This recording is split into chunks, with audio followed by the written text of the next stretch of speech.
सभी का हार्दिक स्वागत है आपके अपने YouTube चैनल पर।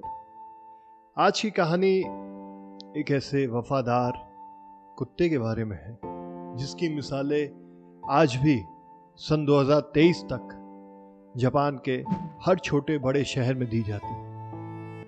आज के ज़माने में आपने देखा होगा, एक देश दूसरे देश से लड़ रहे हैं, लाखों लोग मर रहे हैं, युद्ध कर रहे हैं, गृह युद्ध चल रहा है।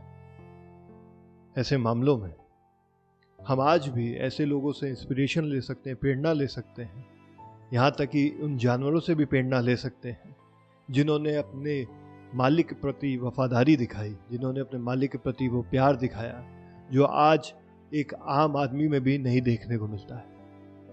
आज की कहानी है एक ऐसे कुत्ते की जिसने अपने मालिक के मरने के बाद भी अपने मालिक का इंतज़ार 10 साल किया और अपने जीवन के आखिरी क्षण तक अपने मालिक के इंतजार में ही रहा। बाद में वो जापान का नेशनल हीरो टाइप का बन जाता है।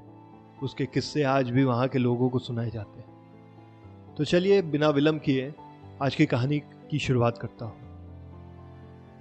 सन 1872 में इजाबुरो यूनो नाम के एक व्यक्ति का जन्म होता है जापान में, टोक्यो शहर में।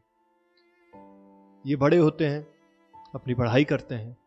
पढ़ाई ये करते हैं टोक्यो इंपीरियल यूनिवर्सिटी से।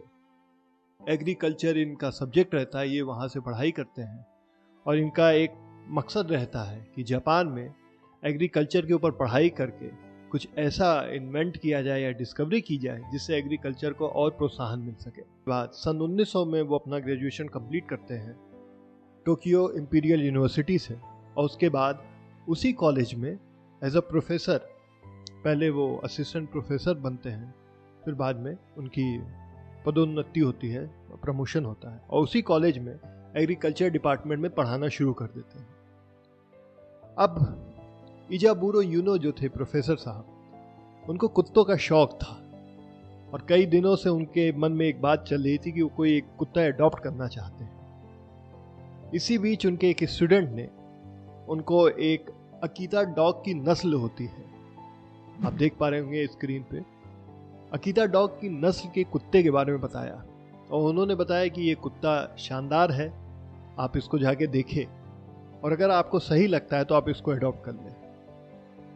इजाबुरो यूनो जब जाते हैं अडॉप्शन के लिए तो देखते हैं कि उस कुत्ते के पैर कुछ मुड़े हुए थे और वो एक तरीके से 8, मतलब जापानीज भाषा में जो 8 होता है वो 2 पैरेलल लाइंस होती है ऐसे करके, उसको रिजेंबल कर रहे थे। तो उन्होंने सोचा कि मैं इस कुत्ते को ही अडॉप्ट करूंगा और उसी समय उन्होंने उस कुत्ते का नाम हैची रख दिया जो आगे चल के हचीको बना।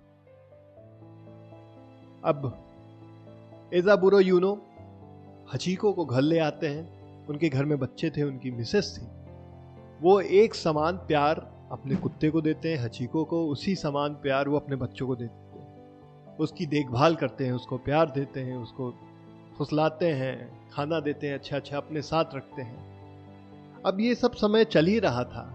हचीको और इजाबुरो यूनो के बीच में एक दोस्ती का रिश्ता बन जाता है। मालिक और कुत्ते के बीच में जो एक वफादारी का रिश्ता होता है वो बनने लगता है।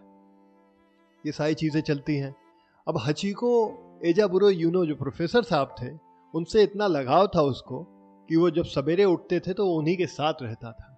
और तो और कि जब वो टोक्यो यूनिवर्सिटी के लिए जब जाते थे तो वहाँ पे एक स्टेशन पड़ता है शिबुया। आपने शिबु कॉइन सुना होगा, उसमें जो लोगो है शिबु कॉइन में, वही अकीता डॉग की नस्ल का कुत्ता होता है। तो जब शिबुया ट्रेन स्टेशन पे वो जाते थे अपनी यूनिवर्सिटी के लिए ट्रेन पकड़ने, तो नित्य प्रतिदिन, मतलब प्रतिदिन डेली, हचीको भी उनको वहाँ तक छोड़ने जाता था और जब वो उनको छोड़ देता था तो वो वापस नहीं आता था। वो शिबुया स्टेशन पर दोपहर तक, जब तक प्रोफेसर साहब अपना नौकरी करके अपने बच्चों को पढ़ा के वापस नहीं आते थे, तब तक उसी स्टेशन पर बैठा रहता था। इस कदर का प्यार था दोनों लोगों के बीच में।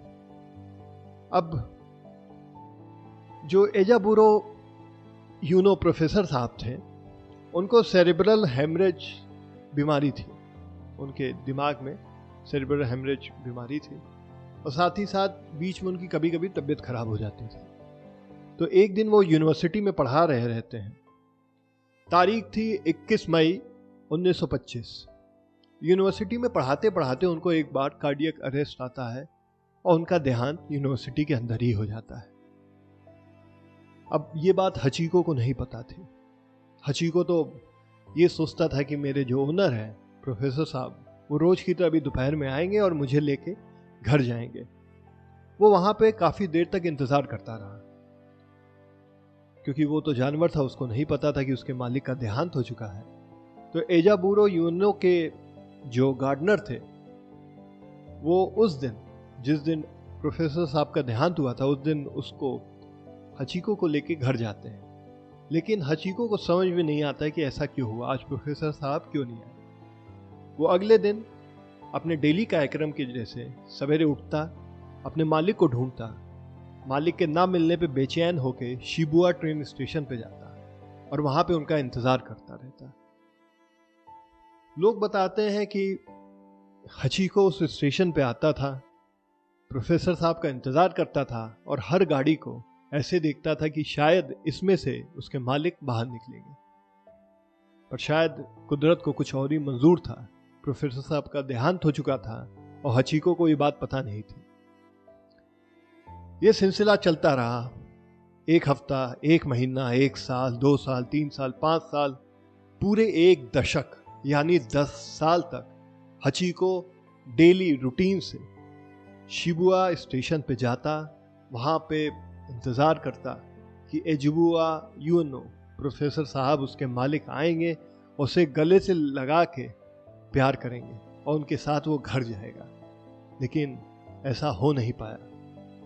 हचीको 10 साल तक उसी स्टेशन पे रोज इंतजार करता था और एक दिन इंतजार करते करते उसने अपने प्राण खो दिए। जब उसकी मृत्यु हुई तब तक वो पूरे जापान में फेमस हो चुका था। लोगों को पता था कि एक जानवर ऐसा भी है जिसने अपने मालिक के प्रति वफादारी उसके जीते जी भी निभाई और उसके मरने के बाद भी निभाई। पूरे जापान के अलग अलग जगहों से, अलग अलग स्टेशन से लोग शिबुया स्टेशन आया करते थे, हचीको को देखा करते थे, उसको प्यार करते थे, उसको खाने की चीजें देते थे। लेकिन मानो कि हचीको को ये सब में कोई इंटरेस्ट ही ना हो। वो केवल अपने मालिक एजुबुआ यूनो का इंतजार करता रहता था। जापान में ये बात धीरे धीरे आग की तरफ फैल गई। वहां के नेशनल न्यूज़पेपर ने भी इस खबर को छापा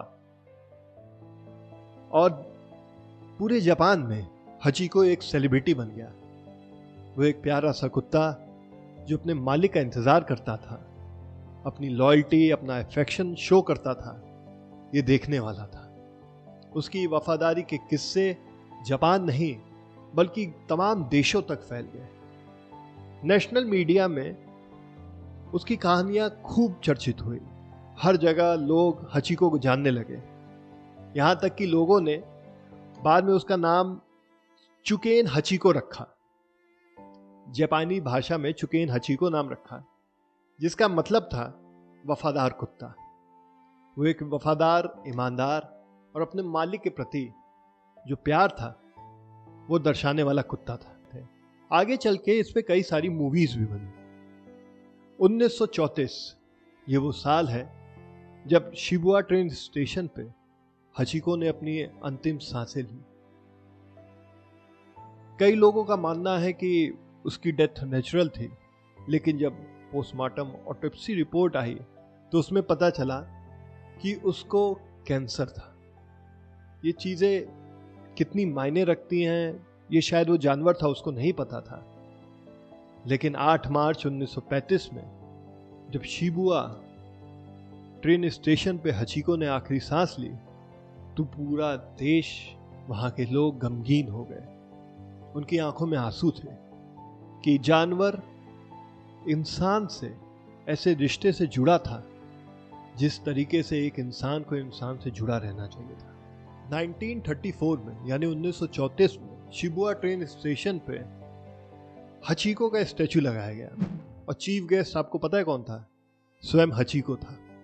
1935 में उसकी मृत्यु हो जाती है उसके बाद टोक्यो में ही हचिको और उसके ओनर इजाबुरा यूनो का एक मॉन्यूमेंट बनाया जाता है जो जानवर और इंसान के रिश्ते को बेहतरीन तरीके से रिप्रेजेंट करता है। और इन दोनों का अयोमा सिमेंट्री में एक मकबरा भी है। एक जगह है अयोमा सिमेंट्री जापान के टोक्यो में, वहां पे इनका मकबरा भी है।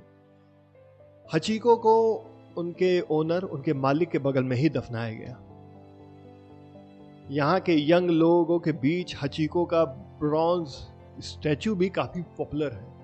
आज भी वो एक टूरिस्ट स्पॉट की तरह काम करता है। लोग जाते हैं देश विदेश से और वहाँ पे हचिको के स्टैचू के साथ फोटो खिंचाते हैं। तो दोस्तों, ये थी कहानी एक ऐसे वफादार कुत्ते की जो जीते जी भी अपना वफादारी दिखाया और मरने के बाद भी अपने मालिक के लिए 10 साल तक, मतलब एक दशक तक अपने मालिक का इंतजार करता रहा। आपको ये कहानी कैसी लगी कमेंट बॉक्स में लिख के बताइएगा। चैनल को सब्सक्राइब कर दीजिएगा, बेल नोटिफिकेशन ऑन कर दीजिएगा ताकि ऐसे ही अमेजिंग कहानियाँ आपको मैं सुनाता रहूं। लाइक करके वीडियो शेयर कर दीजिएगा और आपका किसी भी तरीके का कमेंट हो, अच्छा हो बुरा हो, आपको मुझे तारीफ करनी है आप तारीफ कर सकते हैं, आप गाली देना चाहे गाली दे सकते हैं। मैं सारे फीडबैक को एक कंस्ट्रक्टिव फीडबैक के तौर पे लेता हूँ और अगली बार उनको इम्प्लीमेंट करता हूँ ताकि अच्छा वीडियो आपके लिए ला सकूँ। तो मैं अपनी वाणी को अगले वीडियो तक विराम देता हूँ। जय हिंद, जय भारत।